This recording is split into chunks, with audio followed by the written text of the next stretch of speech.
Welcome back to Around the World in 130 Days with me, Mike Rutherford.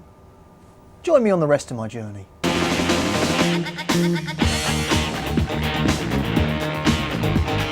car on the right is the £35,000 Porsche Boxster. The almost identical looking car on the left is the new Porsche 911. The difference between the two? The 911's twice the price. Now that's a £35,000 Boxster badge, that's a 70 grand 911 badge. That's your 70 grand number plate, your 35 grand number plate. Your 70 grand wheel, your 35 grand wheel. Your 70 grand mirror, 35 grand. You get the picture. Well, there are worse ways of spending a Tuesday afternoon than this, I can tell you.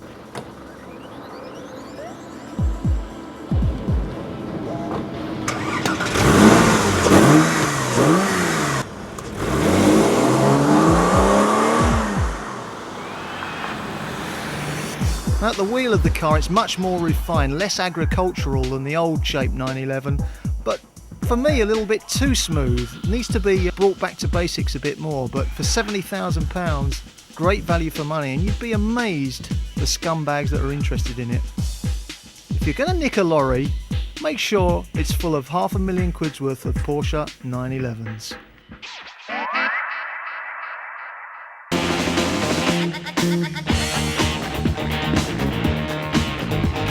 Off to Germany next for the launch of the 5.9 litre Jeep Grand Cherokee. Now would you listen to this?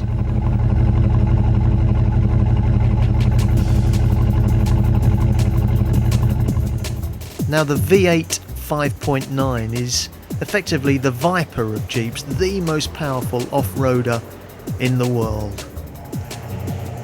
But I have to say, if fuel consumption is a problem to you, if MPG is something you worry about, steer clear of this vehicle because it has a bit of a drink problem.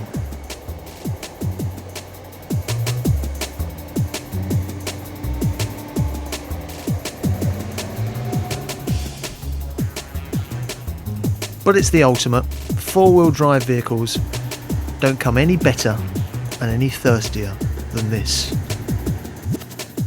What about this that I dug out in the German countryside? It's my very own Porsche tractor, diesel engine, about the only Porsche I can afford. And what else did we find? Well, we found a restaurant that is the favourite haunt of one Michael Schumacher. When Shuey goes out to spend his 20 million quid annual salary, this is the place he comes for his R&R.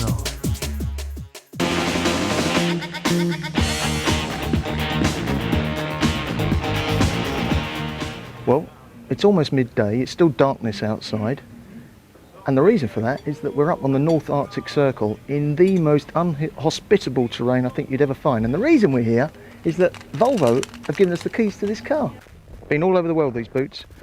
Now the difference between the Scandinavians and us is that they don't scrape their snow off their car because they just have too much of this stuff. This comes in handy for the small bits, but what you really need in conditions like this is a good old brush, and you just literally have to sweep the stuff away from the car. And this is maybe an occurrence that takes place several times a day in this part of the world. You might stop and buy your newspaper and come back to the car, and you can see that I'm not exactly an expert at it, but I learned a bit of this in Detroit actually, because this is how they clear the snow from their cars in the parts of the world where they know it's going to be cold, they know there's going to be snow, and they deal with it, and they have the right equipment. Just a good old-fashioned brush. Doesn't matter about the paintwork, doesn't matter about anything. Look how easily it comes off.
Volvo owners will immediately notice a huge difference in the interior of this vehicle.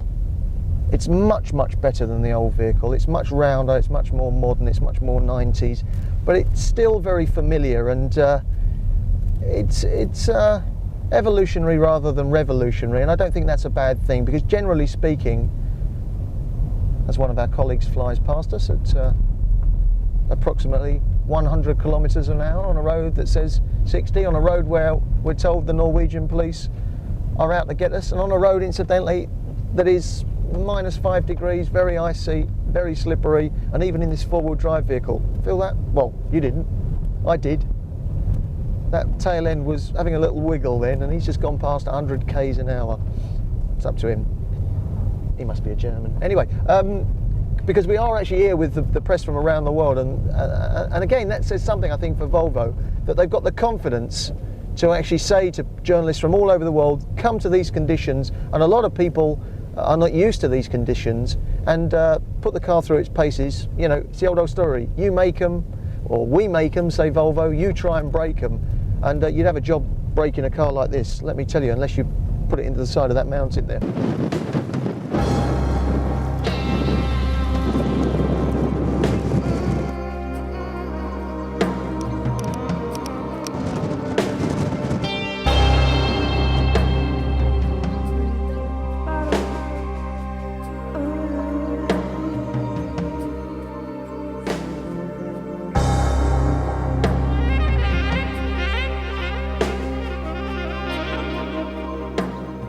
Quite ironic really, with all the modes of transport in this part of the world, be it Volvo cars, skidoos, those little sleigh things that the little old ladies use in town. The best form of transport, you would have thought, was the natural beast, the reindeer, but I've been told categorically you cannot ride these animals, so to speak, but you can if you just go a little way south down to Russia. The Russian reindeer you can ride. These ones you can't. Tell them, mate, we'll have you for dinner.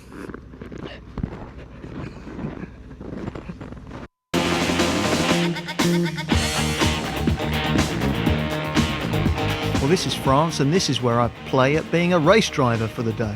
There's a couple of Vipers. That's Justin Bell, the world GT2 champion, and that's his car. And stupidly, he's going to let me drive it. Well, this is my kind of driving instructor. Former Formula One ace and lovely bloke, Olivier Beretta. I want to take it very slowly. It's very easy. No problem. I would put your hand up. Right, this is going to be good. Just don't get these shoes in. So now just put the other leg in. That's right. Sit on the seat. Put the other leg in. Now sort of slide yourself in.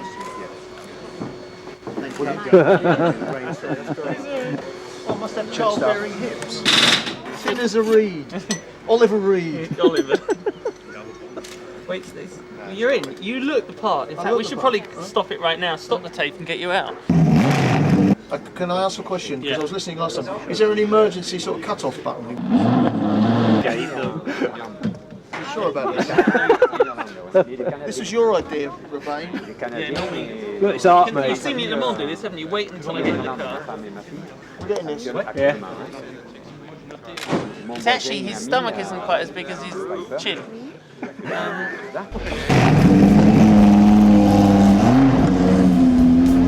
Well, I really did manage to squeeze in a few laps at the Paul Ricard circuit, and no, I didn't set any records because I took it pretty easy and actually felt quite grateful to bring the car back in one piece. We're talking about a £500,000 motor car, a car that has 600 horsepower, almost as much power as a Formula One car, a car that's capable of driving 200 miles an hour. As soon as I got out of the car and a German journalist stepped into it, he went a little bit too quickly, it was a little bit wet, he stuffed it in the wall, and he caused tens of thousands of pounds worth of damage.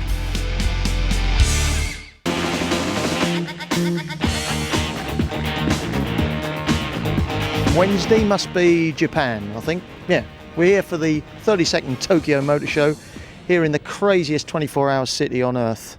If you think the Geneva show, the Detroit show, the British shows are exciting, you want to see what's inside this place. I'll show you all the cars, all the people, and a bit more besides.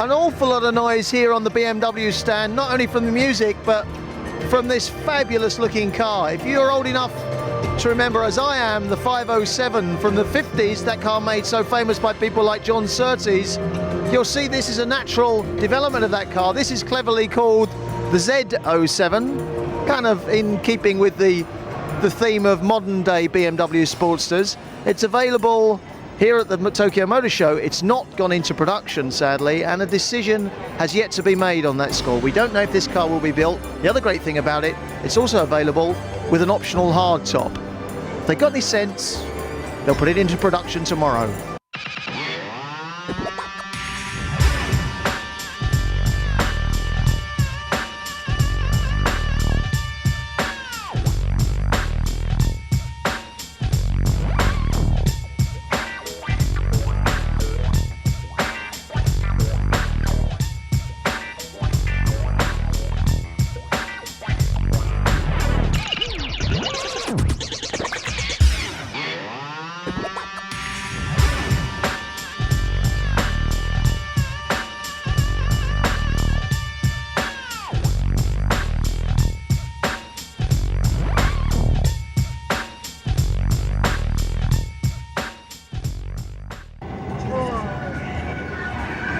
No, I really do hate this job.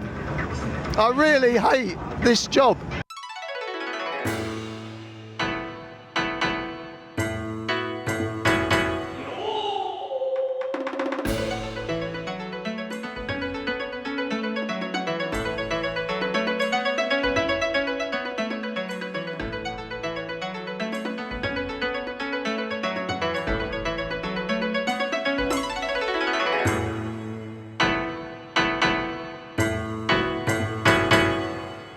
Would you stop giggling, girls?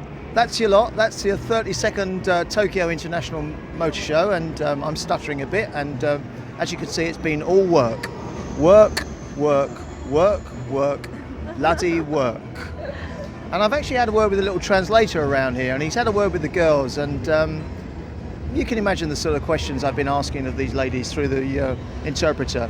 And the word is that if I put a paper bag on my head, I stand a chance. So, good night. Well, if you can stand more of the girls and the cars and the exotic locations, join us again after the break.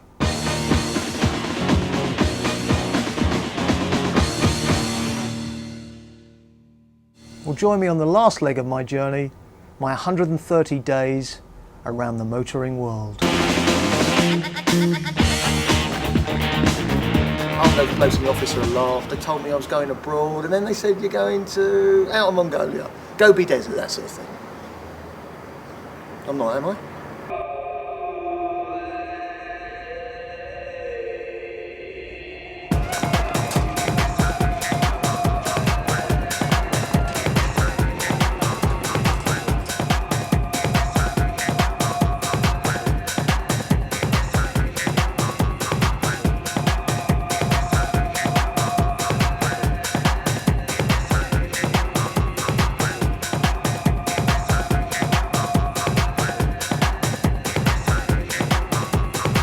I can't believe it. They've sent me to out of flipping Mongolia. I'm standing in the Gobi Desert or somewhere with some of these nomadic kids, and I'm in the middle of nowhere. It's China down that way, Russia's up there.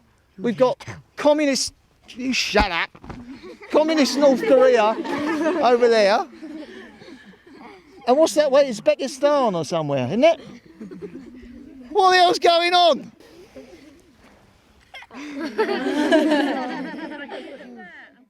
Mongolia, known as the land of the blue sky. It's one of the most inaccessible and mysterious places on this planet. But we're here, along with about 2 million native Mongolian people, half of them nomadic herdsmen. And most of these kids tell me they're following me around because they think I'm Bobby Charlton and they've got all my records. Well, whether I like it or not, I'm stuck here in Mongolia, in the wilds of Asia. A country that's 3 times the size of France, a huge expanse with wicked terrain. And that's why we're here, because we're doing a 2,500 kilometre journey across Mongolia as part of the Camel Trophy expedition. The Camel Trophy is probably the toughest, most arduous adventure expedition known to man. It involves 20 countries, 20 teams from 20 different countries from around the world. The competitors have to draw upon their driving prowess, accuracy and navigation skills to get them through the driving heats. They're also responsible for map reading between the 8 competition sites. The teams prepare their Land Rover discoveries in Ulaanbaatar, Mongolia's capital. Now, enough food and essential equipment has to be packed without overloading the vehicles. Do you want to know what we're eating? Lots of different types of cheese. We've got different kinds of ham. We need chocolate pudding. It's pretty muggy and claustrophobic in here, especially with all these gadgets and gizmos, which you might hear rattling around before our very eyes. But you know, it's all right for us. We're not actually physically taking part in the competition. All we're doing is chugging along here and there, catching up. But if you're up against the clock and you're dealing with everything from snow and wind and rain and sunshine all in one day, I kid you not, it's possible to have those extreme temperatures in one single day. It's that sort of terrain, those sort of extremes, day in, day out. And like I said, we've got the easy way because we're not competing. A little bit later on, you'll see what it's like when you're at the sharp end and you're flying your flag for your country. And the pressure's certainly on for Team UK and their small convoy. All contestants have to register at the next site before they can take part in the event. And this means getting there in good time. But it's not clear which route to take.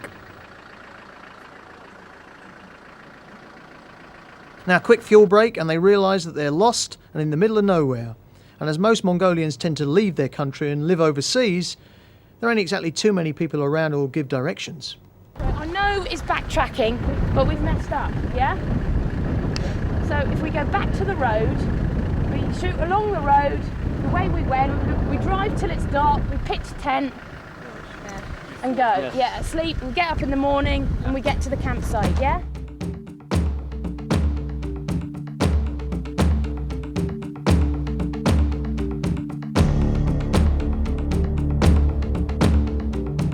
And this is the UK team showing the rest of the world how not to do it. We messed up, we came over that bit and our wheel decided to go into there because it was looking the other way. Yeah, we're quite hurry. Big hurry and we need to get to the competition site and it's a little bit annoying.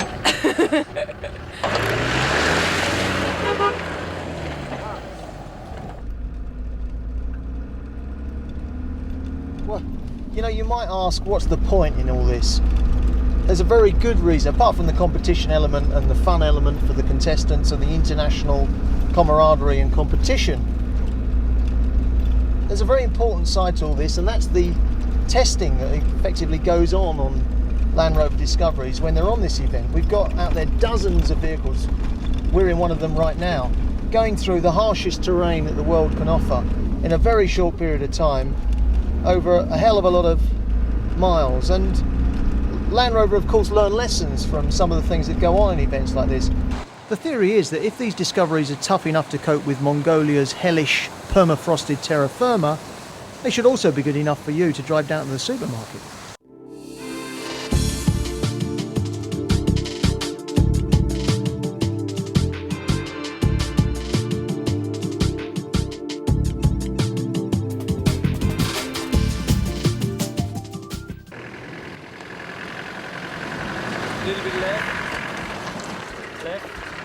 Looks great fun, doesn't it?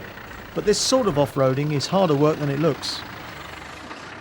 And it always staggers me when you're on an event like this and you see mountains that you climb and you see boulders the size of Volkswagen Beetles that you just climb over, and you see flints that you think are going to puncture your tyres but they don't, and you see water that you think is far too deep for a vehicle to get through, but it's not. It always strikes me that people really do underexploit their 4x4s at home. You know, while you're pottering around going down to the shops or driving on the M25 or the M1 or whatever. I mean, these things can do so much off-road. You'll be staggered at the capabilities of these things. And in fact, you know, like I say, you owe it to yourself really to exploit them a bit more, because you're paying a lot of money. So get out there, enjoy it. You know, lots of four-wheel drive clubs out there. There are 4x4 centres scattered all over the country where you can have tuition in your own vehicle or in other people's vehicles, and then, you never know, one day you might end up on the Camel Trophy.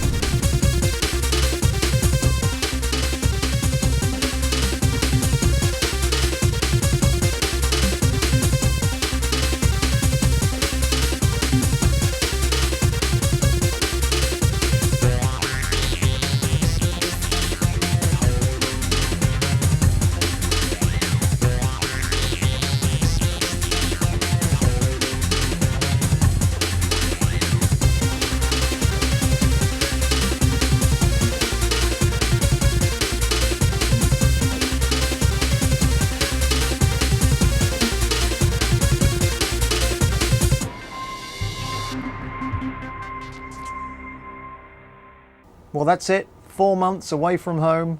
4 months that I was accompanied mainly by this little digital camera. So I want to give that a big thank you. Without that, this program wouldn't be possible.